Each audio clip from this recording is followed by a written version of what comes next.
Mine did that this morning too.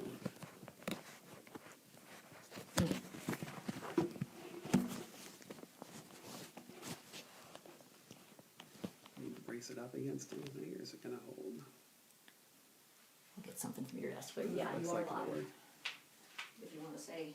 All right, welcome. Okay, we are live. It is 7 o'clock Wednesday night.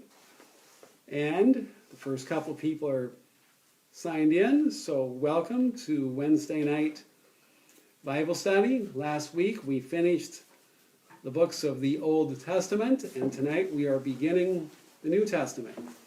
So glad to have you with me tonight, and for those who join later. Okay, good. See, we're up to 7 now already. Okay, good. And now 9 and rising. All right, very good. Well, welcome. I am going to finish off with just one quick question from last week that was asked that I briefly answered before we ended, but I'll just give you a little bit better answer now.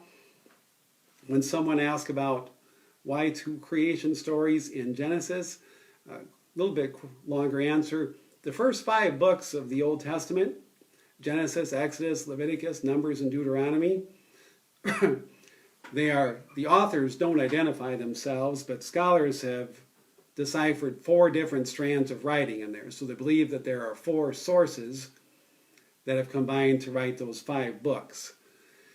And they've been given the titles J, E, D, and P for the Yahwist, the Elohist, the Deuteronomist, and the priestly writers. That you don't need to know that, but those are the 4 writers of the first 5 books. And the Deuteronomist is primarily the book of Deuteronomy. The priestly writer is the one who wrote many of the lists and the genealogies. And the other 2 wrote most of the stories. And the one is called the Yahwist because he refers to God as Yahweh. The other one is called the Elohist because he refers to God as Elohim. So anyway, those 2 each have their own stories of many different things. Those stories were considered to be good and told religious truths, so they were both kept and both put within those stories. And as I said, later on in other books of the Old Testament, we see that also, where there are 2 stories of the same event because slight differences, but they tell things that are religiously true.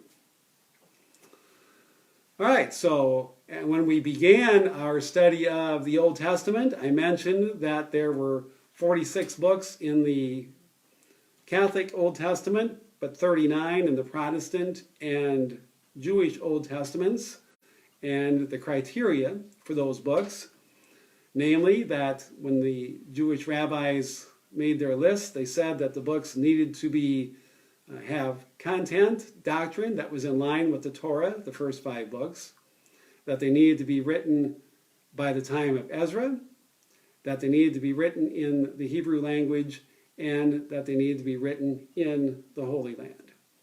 And the 7 books that Catholics have were written after the time of Ezra. They were written in Greek because that had become the language of the area by that time, especially if you didn't live in Palestine.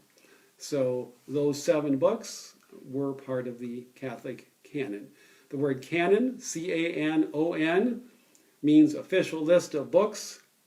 So the official canon or official list of books in the Bible is the books that we went over. So if you said, how many books are in the Bible? Catholics would say 73 because it's 46 from the Old Testament, 27 from the New Testament, for a total of 73. Protestants would say 39 in the Old Testament plus 27 in the New Testament for a total of 66. Jews would say, well, 39 from the old, what Catholics, what Christians call the Old Testament or Hebrew Scriptures. There are some Christian denominations that even have a few other books other than the 46 Old Testament books that Catholics have. When it comes to the New Testament, though, Catholics and Protestants have the same 27 books. So they're also much shorter. If you go to your Bible and you find the dividing line between the Old Testament and the New Testament, you kind of see here, and this is the Old Testament, this is the New Testament. So the Old Testament has a lot more pages than the New Testament. It has more books, and sometimes longer books, sometimes short ones. And the same thing is true in the New Testament. Some of the books are long, some of the books are short. Martin Luther did, at the time of the Reformation, wonder if certain books, such as the letter to the Hebrews, the letter of James, the letter of Jude, and the book of Revelation, maybe should not be part of the scriptures. However, the other reformers decided that they should stay in, so they kept the same 27 books as Catholics have. As far as when it was decided that these books should be part of what we call the Christian scriptures or the New Testament, officially we go back to probably the year 393. The Council of Hippo said that these books were the ones, but it probably had been practiced for a while before that. Several councils after that time confirmed that, but it was finally the Council of Trent in the middle of the 1500s, during the Reformation, that this was made the official list. So 1546 or so when that was done, but around 393 when the Council of Hippo said that we would probably call this the New Testament, Christian scriptures. Just as the Old Testament was written in Hebrew, with the exception of those last 7 books, the New Testament is written in Greek with the exception of the book of Matthew. The Gospel of Matthew was written in Aramaic, which was the language of that region at the time of Jesus. And Jewish people probably spoke that, and the Gospel of Matthew has a Jewish audience intended. Therefore, that language is appropriate for that book. But when the Greeks occupied the Promised Land, they brought their culture with them, which included their language, and most people spoke Greek at that time. So the other 26 books of the New Testament are written in the Greek language. It's a reminder, especially for those who are new, if you look in the cover or the inside of your cover of the Bible, it'll tell you what the version or translation is. So, for example, Protestants largely use the King James Version, or King James Bible, which was translated into English back in 1604. In the 1800s, it was updated, and that is the New Revised Version, or New Revised Standard Version. The Catholic Bible is called the New American Bible. It has been used since 1970. We do not say that one version is better than the other, or that any is inaccurate. They are just translated for different audiences. So the New American Bible was translated in such a way as to have 3 purposes or 3 uses. That it could be used in liturgy, so we could use these readings in the Mass on Sunday and other days. That it could be translated and used in private reading, so that it is understandable for people to read. And 3, that it could be translated in such a way as to be useful for study, like we're doing now, or teaching at a school or seminary. So with those 3 purposes in mind, the Bible was translated into what we now call the New American Bible back in 1970. That is the translation that is used in the Catholic Mass on Sunday. We are fine with other versions as well too. Some are more literal. If you are a scholar, you might want a more literal translation, meaning exactly what did this word mean then? I want to translate it that way now. Some are more paraphrases for less scholarly audiences that you want it maybe easy to understand for quick reading. You might paraphrase the books, paraphrase passages rather than translating them identically, which might be a little more difficult. So there are different sorts and reasons for translating the Bible as we have it, but the New American Bible is what is used in Catholic services. If you have a different version, there's nothing wrong with that. The words will be maybe slightly different, but primarily the same. In the same way that if in Spanish class, the instructor gave you a couple of paragraphs to translate, not everyone would translate them exactly the same way, but you could still have correct answers because you would have the meaning correct. So that is a little bit quickly about translating when it comes to the Bible, and a little bit about the history of it as far as how it came to be and what we have. So it's probably appropriate to go to your table of contents of the New Testament. So I'm looking, we've had as many as 31 people online at a time, so that's good. Assuming most of you have Bibles, if not, it's okay. But if you do have it, we'll go ahead and take a look at your table of contents so that we can take a look at what's in them.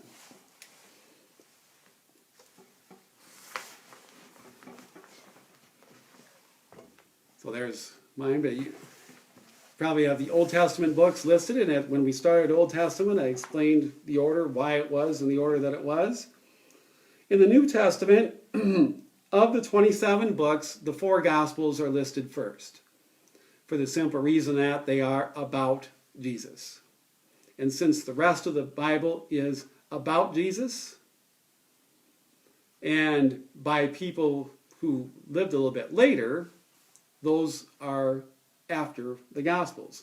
Even though if you say what books of the New Testament were written first, the answer would be Paul's letters. But as far as the events that are covered, what happened first, well, that would be the life of Jesus. So the Gospels of Matthew, Mark, Luke, and John are the first 4 books of the New Testament. Matthew is listed first because it is the longest and because it was used the most in the first century or two.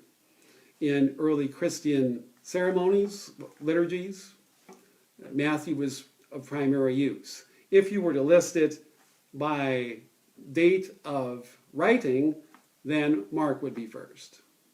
Mark was probably written in the late 60s. Matthew and Luke were probably written in the 80s, and John was probably written in the 90s. The Acts of the Apostles was written by the same person who wrote Luke's Gospel. So if you read Luke, you can continue on his writing with the Acts of the Apostles. It follows chronologically because the Acts of the Apostles is the story of the birth and growth of the early Christian church. Matthew, Mark, and Luke are often called the synoptic gospels, from a word meaning side by side. If you laid them down and followed the story, they are very similar. So the synoptic gospels are Matthew, Mark, and Luke. John is quite a bit different than the other 3. The style of writing is different. It's more theological rather than historical. It's about the meaning of Jesus. It's written after the other ones, different audience, but also assuming that you probably know what's in some of the other Gospels. So that is a little bit about the first 4 books. The word gospel means good news. I think at the very beginning, the first verse in Mark, he says this is the gospel or the good news of Jesus Christ. So it's not history or biography in the modern sense, but rather a telling of the good news of Jesus, a telling of Jesus' life among us, his role in salvation history. So, over the course of the next few weeks, we will spend a lot of time on the Gospels and see how they are similar and different. But as far as content of the New Testament, Matthew, Mark, Luke, and John are the first 4 books. They are called Gospels. The first 3 are called Synoptics because they are very similar. As far as what were their sources, well, we believe Mark was written first. His is the shortest. It begins with Jesus as an adult and his baptism. It is very quick. It's written in prose. It tells the story. Jesus did this, and then he does this, and then he does this, and then he does this, and then he suffers and dies. So just a few parables, not a whole lot of words of Jesus, but the account of Jesus' life with an emphasis on his crucifixion and death. We believe that Matthew and Luke both used Mark as a source as far as the timeline of Jesus' life and as far as what he did. However, Mark does not have many words of Jesus, whereas Matthew and Luke do. Some of you maybe have Bibles where the words of Jesus are in red.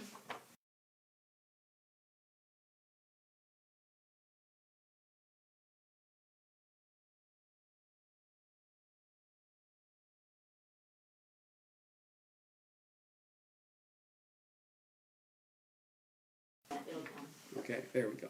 So if you go, for example, chapter 5, 6, and 7 of Matthew, it's all red. That's the Sermon on the Mount, the words of Jesus. If you go to Luke's Gospel, all kinds of red because it's the words of Jesus. When you go to Mark's Gospel, not very much in red because it is mostly about what Jesus did. So, if we wanted to summarize in a sentence what the Gospels are about, you could say Mark's Gospel is about what Jesus did. Matthew and Luke's Gospels are about what Jesus said. And John's Gospel is about the meaning of Jesus in our lives. Also, all four of them had specific audiences. Mark probably wrote to Christians who were suffering persecution because of their faith, probably in Rome in the late 60s. That is why he emphasizes the suffering of Jesus, because he knows that his audience is undergoing difficult suffering times. Matthew writes to a Jewish Christian audience. At his time, there were people who were Jewish who believed in Jesus, and they maintained some of their Jewish practices. So Matthew talks about how that's okay, that Jesus fulfills so much of the Old Testament. Many times in Matthew's Gospel, he'll have Jesus saying something or doing something, and then saying, this was to fulfill, and then reference to something in the Old Testament. That's because his audience is very familiar with the Old Testament. Mark and Luke don't say that very often because their audience is not as familiar with the Old Testament. Luke writes to Gentiles. He emphasizes that Jesus is our compassionate Lord and Savior. So there's a big emphasis on forgiveness and Jesus as the Savior of the world. So the audience dictates much of what the authors included in their writings and the way that they phrase their stories. So that is the Gospels. The Acts of the Apostles I mentioned was written by the same person who wrote the Gospel of Luke. It's a continuation of the story. It picks up with after the resurrection and talks about the story of the apostles in beginning our church. Emphasis on certain ones at the beginning. It's Peter and John, and then there's reference to Stephen, the deacon, and Philip, and a few others, but then at the end a little bit more about Peter and a lot about Paul. Therefore, it's called the Acts of the Apostles. The emphasis in that book is on the Holy Spirit. The Holy Spirit is the one that inspires these men to go out and do what they do in beginning the church.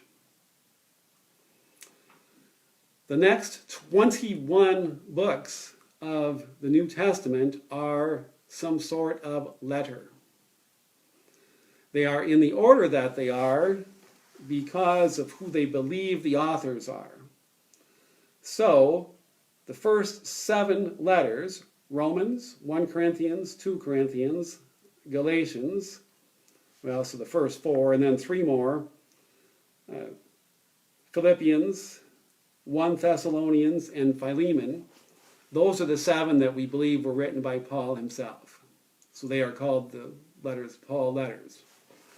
So the first 4, and then 3 other ones. 3 others, Ephesians, Colossians, and 2 Thessalonians, are called Pauline letters, as well as 1 Timothy, 2 Timothy, and Titus, because we believe those letters were written by followers of Paul. So the first 7, Romans, 1 Corinthians, 2 Corinthians, Galatians, 1 Thessalonians, Philippians, Philemon, written by Paul. We believe Ephesians, Colossians, 2 Thessalonians, 1 and 2 Timothy, and Titus, written by people who knew Paul and credited their letters to him because they got information for him or were following in his line. The reason for the order is often due to length. So just like was the case of the prophets in the Old Testament, Romans, 1 Corinthians, 2 Corinthians are 3 very long letters, so they are the first 3 that are listed. 1 Timothy, 2 Timothy, and Titus are often called the pastoral letters because They are instructions on leadership in our church, qualifications for leaders. The church is being established at this time, which tells us Paul is probably dead by the time the church is being established as a structure. So it's probably followers of his that write those. But since they deal with leadership and qualities within the church, they are often called the pastoral letters. And the letter to the Hebrews is the last one because we don't know who wrote it, so it follows the other 13 that are written by Paul or followers of Paul. Those letters are named after the recipients. So the letter to the Roman is written to the people of Rome. Corinthians is written to the people of Corinth, a city in Greece.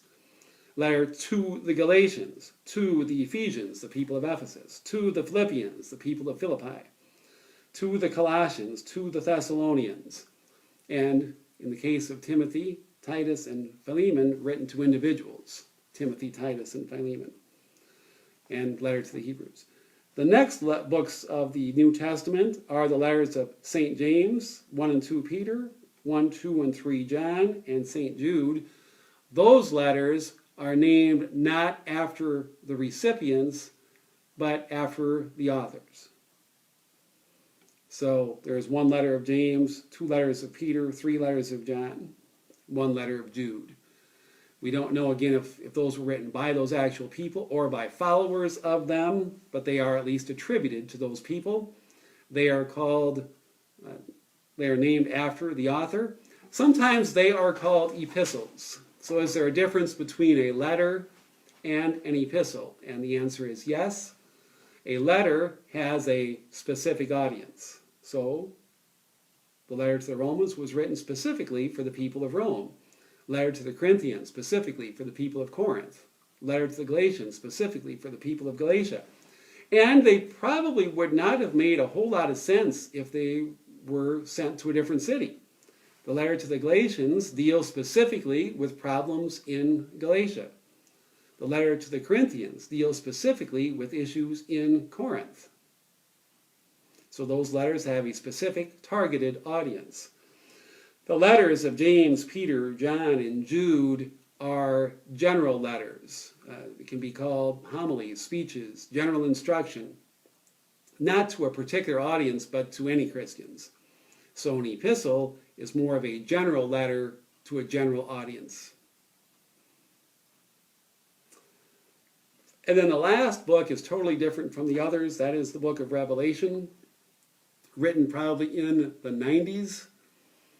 It says to a person named John, a revelation to him. Sometimes it's called the Apocalypse. It is written in apocalyptic style. So last week I talked a little bit about apocalyptic style in the book of Daniel. So if you're talking about the most difficult book to read or the one that would have the most arguments over what it means, you would have probably Daniel in the Old Testament, definitely Revelation in the New Testament. Some people get into saying that it predicts things. I definitely disagree with that. Revelation was written in code so that the people of its time could understand it, and people who were opposed to Christianity would not be able to understand it. So at a time when you could be persecuted for being a Christian, you could have this book and not be in trouble because only people who knew Jesus, only people who understood Christianity would understand the book. So those are the 27 books of the New Testament. 4 Gospels, Matthew, Mark, Luke, and John. Matthew being listed first because it's the longest and was used the most in the early centuries. Written to Jewish Christians in the 80s. Mark, the shortest book, the first written in the late 60s, deals with what Jesus did and is the source for Matthew and Luke. Luke, written in the 80s to a Gentile audience, also emphasizing the words of Jesus, as Matthew did. John, written in the 90s with an emphasis on the meaning of Jesus, who Jesus is for us, using analogies like light of the world, and the way, the truth, and the life, and the good shepherd, and words like that to describe who Jesus is for us. One other source, we believe, is simply referred to as Q. If you ever hear anyone talking about Q, well, what's that about? Most people say that Matthew and Luke used two common sources.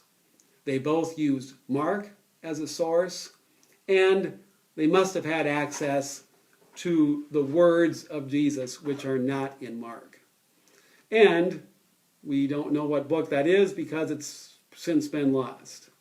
But since Matthew and Luke are so similar in what they tell us about the words of Jesus, the consensus is that they used a common source. The German word for source begins with the letter Q, and it was a German man who came up with this idea, so he simply called this other thing the source, or in German, a word that began with Q. So if an Englishman would have come up with it, we'd call it S. But anyway, if they talk about Q, Q is the since lost source of Jesus' sayings. The theory that there was a book which had Jesus' words in it that was available to Christians in the first century that both Matthew and Luke used as a source in putting together their Gospels. So if you said, what sources did Matthew use? You would say, well, he used Mark, he used Q, and then he used some of his own material. If you said, what sources did Luke use? You would say, well, he used Mark, like Matthew did. He used Q, like Matthew did. And he also had some of his own material. And then John uses other material. Mark, of course, was first. So that's a little bit more about sources for Matthew, Mark, Luke, and John, the first four books of the Bible, of the New Testament, called the Gospels, or Good News. Told you a little bit about the Acts of the Apostles, a book by itself, as far as content and purpose, telling us the story of the early church. 21 different letters written by Paul and other writers of the early New Testament period. The difference between a letter, which has a specific audience, and an epistle, which is written to general audiences, and then the final book being an apocalyptic style writing, being the book of Revelation. So, in the first half hour tonight, that is an explanation of the composition of the New Testament. I can see the screen. I see several of you say that you're watching, so I can see that. So if anyone has any questions, you are free to type them in. I can see them, and I can answer them.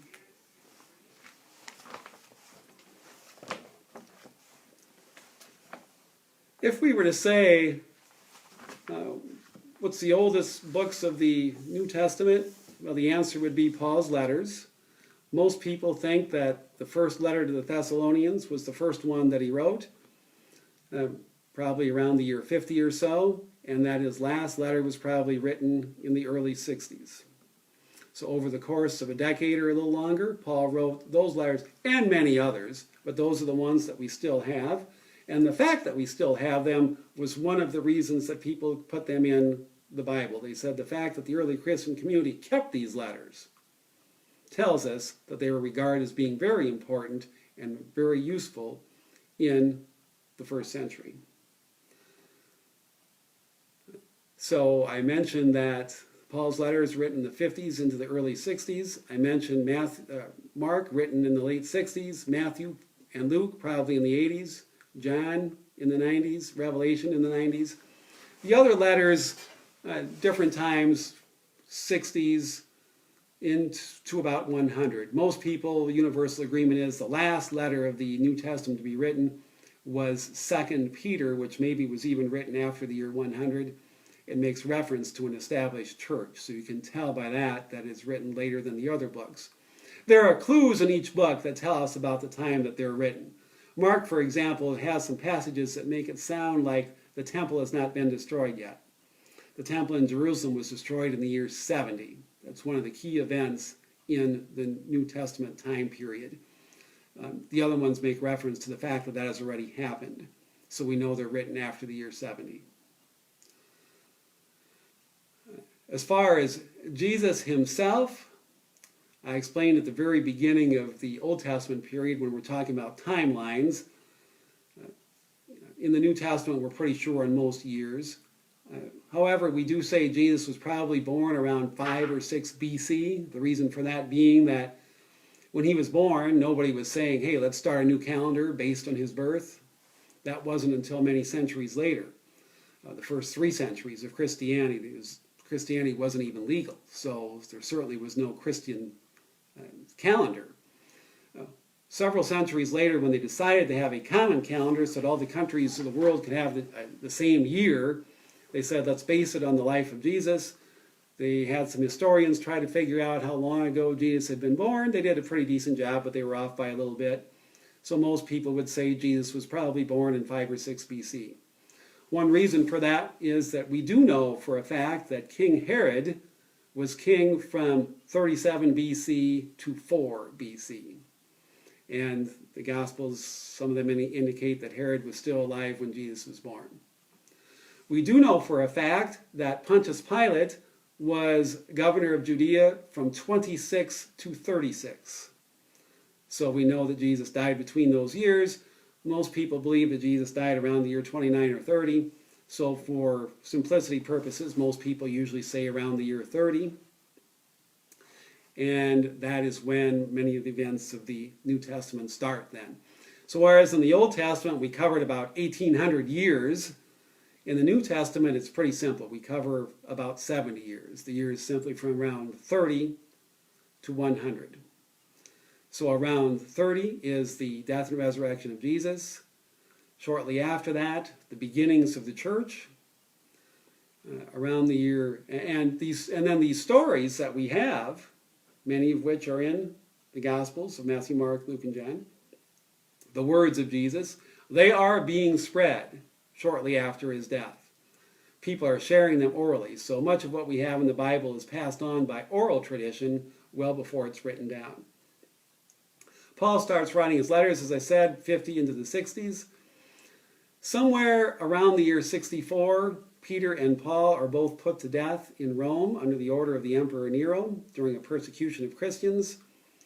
So we do know for a fact that somewhere around that time, Peter and Paul died in Rome. We do know for a fact that in the year 70, the temple in Jerusalem was destroyed by the Roman armies. Just as the Babylonians destroyed the first temple in 587 BC, it was rebuilt in the 500s, from 520 to 515 BC. It is there at the time of Jesus. He goes to the temple. All Jews go to the temple during the Passover season. So it's there at the time of Jesus. There's writings about it after the time of Jesus, but Jewish and Roman historians both write about the destruction of the temple in the year 70. It has not been rebuilt. The western wall of it is still there.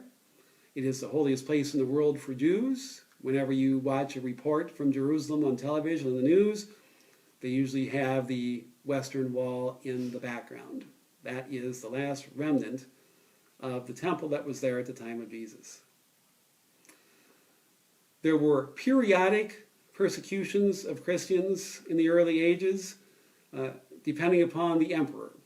So the Emperor Nero persecuted Christians in Rome in the 60s. One of his successors, Domitian, did the same in the 90s. And then periodically, from then on into the early 300s, certain emperors would persecute Christians. And sometimes in the Jerusalem area, it talks about Jews persecuting believers in Jesus in the first century. So that is what persecution is about. It's not until the year 313 that Christianity is legalized by one of the Roman emperors. And by the end of the 300s, in the 380s, another Roman emperor makes Christianity the official religion of the Roman Empire. So over the course of 70 years in the 4th century, Christianity goes from being illegal to being legal to becoming the official religion of the Roman Empire.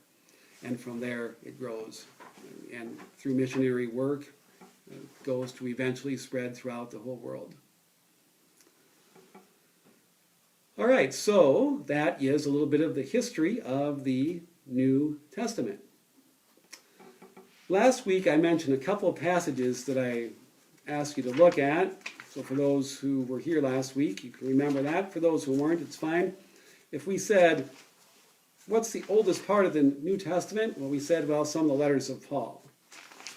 Is there anything in the New Testament that was written before Paul? So something that Paul used at his disposal to write in his letters. Most scholars would say yes, there are a couple of things. They are hymns, early Christian hymns or songs about Jesus. So one of them that I told you to look at is in the letter to the Philippians.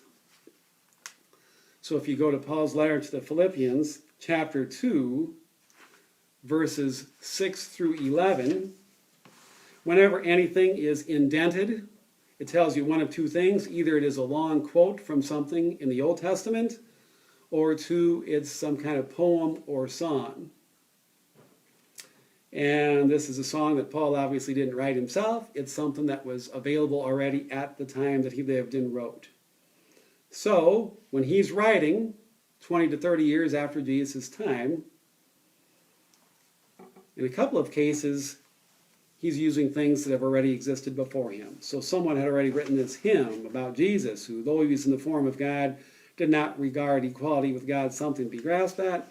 Rather, he emptied himself, taking the form of a slave, and so on, concluding with Jesus Christ, his Lord, the glory of God the Father. Sometimes they call that pre-biblical hymn. So anyway, scholars will tell us that was written before Paul. He used it in writing his letter to describe a teaching about Jesus. Another example of that is if you go to the letter to the Colossians. If you go to the letter to the Colossians, chapter 1, verses 15 through 20. That is another early Christian hymn. Jesus is the image of the invisible God, the firstborn of all creation. In him were created all things in heaven and on earth, and so on. So that is a pre-existing hymn that Paul uses, or that the author to the Colossians uses in that particular letter. There are other ones that are shorter. If you go to the first letter to Timothy,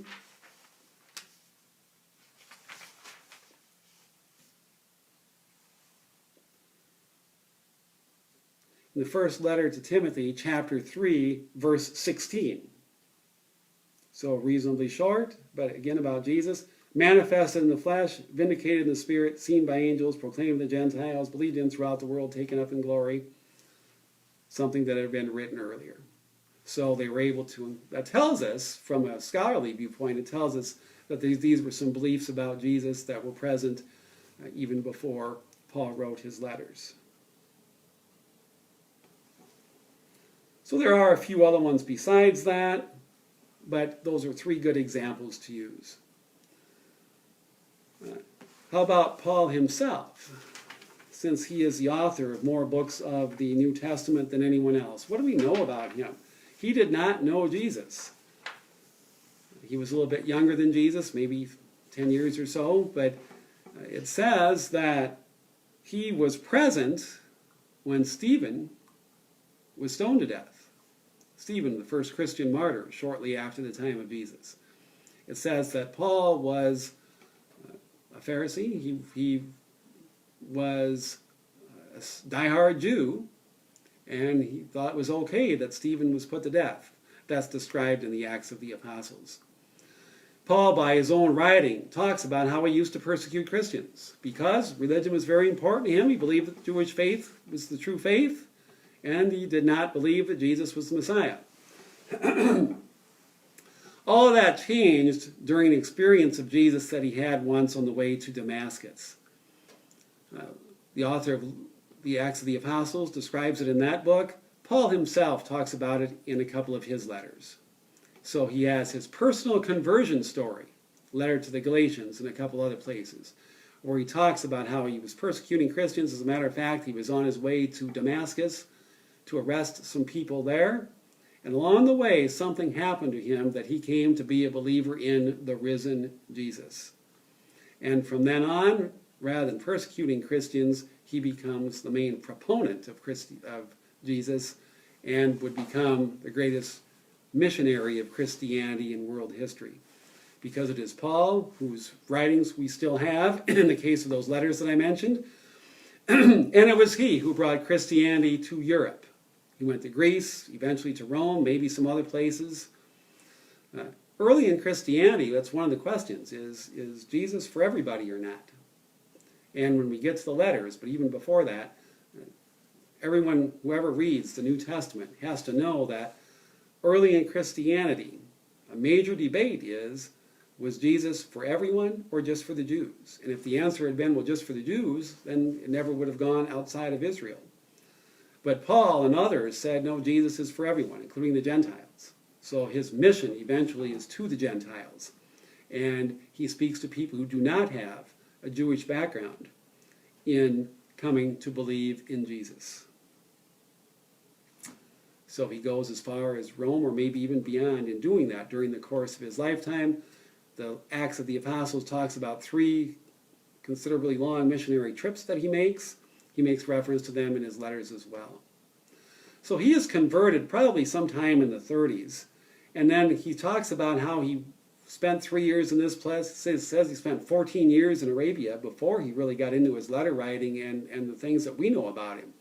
So he tried, with limited success, teaching about Jesus for quite a while before the letters he writes. And the letters tell us more about his life, and then we do have some other sources that talk about him as well. Somewhere around the year 50, leaders of the church got together to answer that question about whether Jesus was just for the Jews or not. And Paul and his followers were the main proponents of the fact that Jesus was for Gentiles as well. And eventually, that was the opinion that won out. And another question was, though, did you have to follow the Jewish law? Did you have to still follow the Jewish law even if you believed in Jesus? Jewish Christians thought the answer was yes. We have some evidence of that in Matthew's Gospel. Some people called Judaizers were the ones that said, hey, you still have to follow those 613 commandments in what we now call the Old Testament. You still have to follow the Jewish dietary rules. That side eventually lost out. Paul said, you can do that if you want, but we should not make that a requirement upon people who are not of a Jewish background. We should not make that a requirement of Gentiles. Gentiles should be able to become believers and followers of Jesus on the basis of their faith in Jesus, not by works of the law, not by knowledge and works of the law of the Torah, the first 5 books of the Old Testament. That is the answer that the other apostles eventually accept and share with everyone else. If you want to keep the law, you can, but it's not a requirement. Jesus is for everybody, and you do not have to follow the Jewish law if you don't want to. If they had answered differently, all of our ancestors would have had to learn all the Jewish law first, and we would still be following the Jewish dietary rules and so on. So that was a major discussion that was held somewhere around the year 50. We believe that Peter, James, John, Paul, and many other of the early leaders of the church were there and participated in that decision. James seems to be the leader of the Church of Jerusalem. James apparently did not travel far from Jerusalem and was a leader of the church there. He is called one of the pillars or leaders of the early church, along with Peter, James, John, Paul, and some of the others. But James is associated with Jerusalem. Peter apparently went to Antioch and was instrumental in getting the first Christian community started there, along with some others, along with Mark and Paul and some others. And then we do know that he finished his life in Rome. He is called the first bishop of Rome or the first pope, although they didn't use that language back in his time. But tradition is that he died in Rome and was the first leader of the church in Rome. Paul went to many communities, including all those that he wrote letters to, and many cities that are mentioned in his letters. It is believed that at the end of his life, he also was in Rome and was executed there around the same time as Peter in the 60s. With the death of Peter and Paul, some people start thinking, you know what, we better start writing down much of what we know about Jesus, because the people who knew him are pretty much all dead, or the ones that are left aren't very many. So let's get this written down. So Mark, who according to the Bible did some traveling with Peter and with Paul, had a mother who lived in Jerusalem and was a believer. He puts a gospel is attributed to him. We don't know if he wrote it for sure, but it's attributed to him. So he put down the deeds of Jesus. The person we refer to simply as Q put together the words of Jesus. And then later on, Matthew and Luke put gospels together which had both the words of Jesus and the actions of Jesus. So the gospels were put together so that people would know what Jesus said and did, so that we didn't have to rely on an oral telling of the story, but that for some at least it could be written down. Remember, most people weren't particularly literate at that time, so stories did have to be told orally. Then by the time of the later Gospels and the time of the Pauline and other letters of the New Testament, it's the next generation has come along. And we can tell that a church starts to be developed in some of the letters, the language that is used, the description of the early communities tells us that some time has passed since the time of Jesus. Communities have been settled, and we're starting to focus on things like right teaching, that doctrine is developed. So those factors tell us that those books were written a little bit later. So by about the year 100, we believe that the books of the Old Testament are written. One possible exception, 2 Peter, maybe a little bit later. It makes reference even to a list of books in that book, letter, which is why we believe it's the last one written. So we call that the end of the apostolic age. The time of the apostles and their followers is pretty well done by around the year 100. So we say that Revelation is complete. Everything we need to know about Jesus and history, salvation history, is in the books that are selected. We do know that there were several other books written as well, some of which we still have, some other Gospels written a little bit later. We believe, though, that there was nothing new in them, and sometimes their teachings are a little bit off, and therefore they are not in the canon. Just as the Old Testament had a criteria, so did the New Testament. They believed that it should be some kind of a connection to an apostle, should have been finished by about the year 100, and had correct doctrine in it. Many of the other books were written well after the year 100. I saw one night on the History Channel on TV. It wasn't real historical. They called it the Forbidden Books of the Bible. Anyway, they went through all these books. They couldn't have been too forbidden because I studied every one of them when I was in seminary. We all did. That was part of our curriculum. Okay, it's just they did not meet the standards or the criteria to be included in the Bible. You can't have every single book written about Jesus included in the Bible. You have to eventually say this is enough. Okay, these 27 books were enough. So you might hear reference to the Gospel of Thomas or a few other ones. Yeah, we have those Gospels. We just don't have them in the Bible. Matthew, Mark, Luke, and John tell us everything we need to know, and the letters tell us about how situations were handled in the early church. Paul's letters are written because he's answering questions or because he's dealing with situations that need to be resolved. So that's why you have to be careful about relating them too much to today, because he had a specific reason for why he wrote them. All right, so lots of stuff, but that's the introductory material for tonight. I did ask you to look at one of two passages I'm going to show you in the first letter to the Corinthians. So take a look at 1 Corinthians yet. We're going to go to chapter 11. So 1 Corinthians chapter 11. And the two passages that I'm going to highlight here in the first letter to the Corinthians, I'm doing because, well, they're the basis for a lot of what we believe and practice as Christians. So if we're looking at the earliest writings of the New Testament, okay, Paul's letters, but I gave you a couple examples earlier, a passage from Philippians,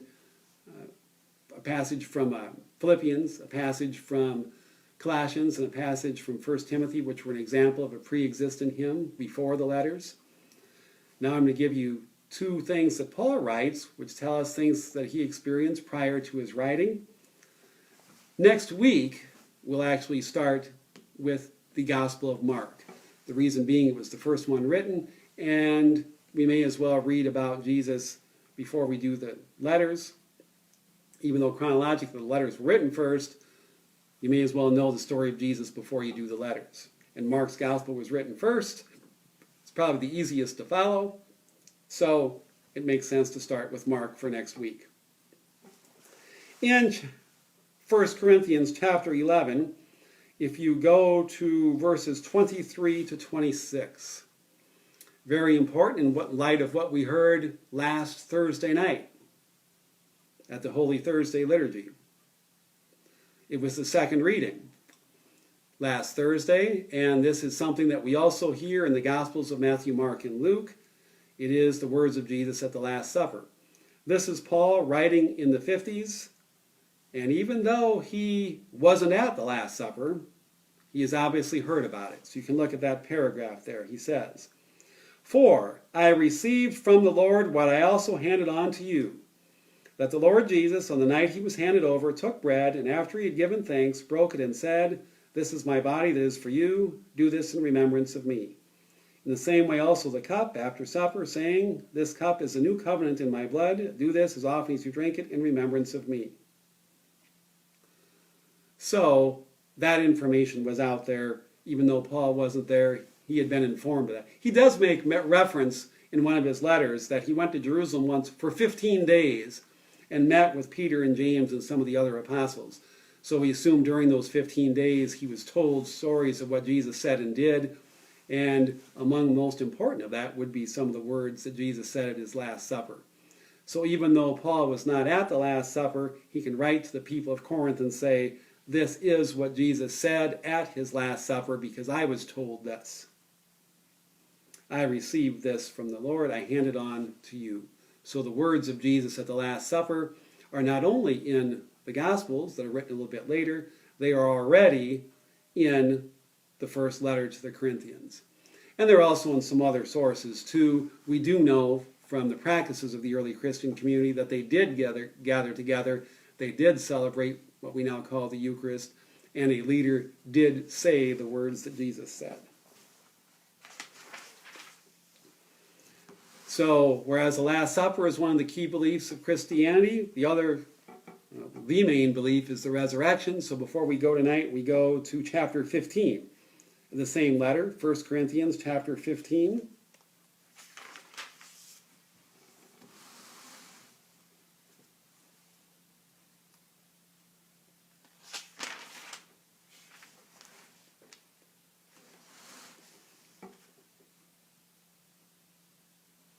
He's talking about the gospel, so he uses the word gospel as well, in which we are being saved. So it is beginning with verse 3, so especially verses 3 through 9 of chapter 15 in the first letter to the Corinthians. Paul says, "I handed on to you also received." So he's telling them, I'm telling you what I myself received from who? Probably from the apostles. And probably common knowledge of the Christian community of the early times. But I'm telling you what I heard, that Christ died for our sins in accordance with the Scriptures, and that he was buried, that he was raised on the third day in accordance with the Scriptures, that he appeared to Cephas. Cephas is the Greek name for Peter, so that he appeared to Peter, then to the 12. After that, he appeared to more than 500 brothers at once, most of whom are still alive, although some have died.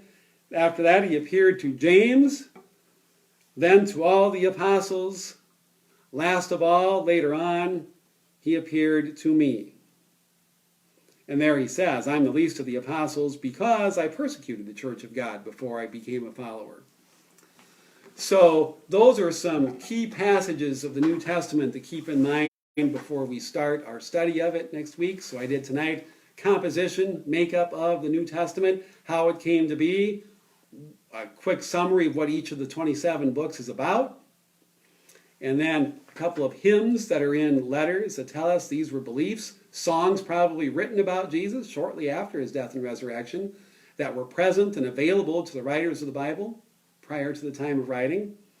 And then these last two passages in the first letter to the Corinthians, because they tell us about Jesus' Last Supper and they tell us about his appearances to people after his resurrection from the dead. So Paul wanted to tell the people of Corinth who are just learning about the faith. He emphasizes those two key things. They were having some difficulties in the way that they were celebrating the Eucharist. So he says what Jesus said at the first one, and when we get to that, we'll talk more about why he says that and how that relates specifically to the people of Corinth. And then the belief in the resurrection, which is the key stumbling block to the faith for most people, the fact that somebody could be raised from the dead. So Paul says, I hand on to you what I myself received. That is, that Jesus died in accordance with Scriptures, rose on the third day, and then appeared to all these other people. And then he makes reference to Peter and James in particular, to the 12 apostles, to the apostles and to the 12, an appearance to 500, which is not in the Gospels. So there are a few other stories there as well. But each of the Gospels talks about a few different appearances of Jesus. For those who've been watching the daily Mass this week, for the first 8 days of Easter, we hear a different appearance of Jesus every day, so we can cover all of them over the course of 8 days. So that is the reason that people believe Jesus was the Messiah, the fact that he rose from the dead. In our study of the Old Testament, we talked about how the Jews were anticipating a Messiah. They believed that the Messiah might free them from Rome. We talked in depth about the Assyrians, the Babylonians, the Persians, the Greeks, the 4 empires of the Old Testament.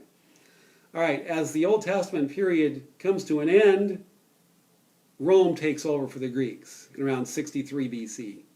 And the Roman Empire goes several centuries after Jesus. So whereas you have all these empires of the Old Testament, you only have one in the New Testament.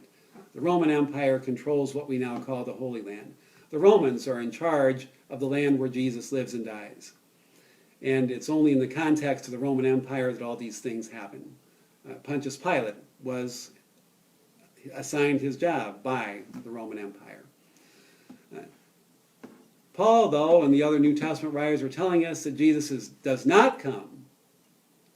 The Messiah does not come to establish a new kingdom.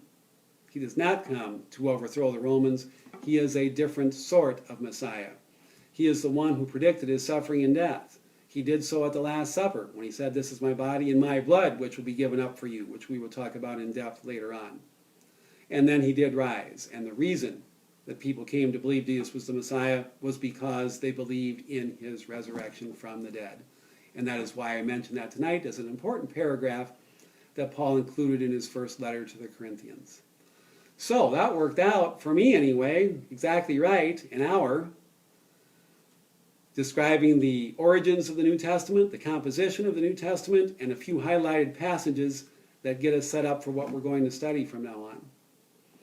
So, if anyone has any questions, text them in there quickly.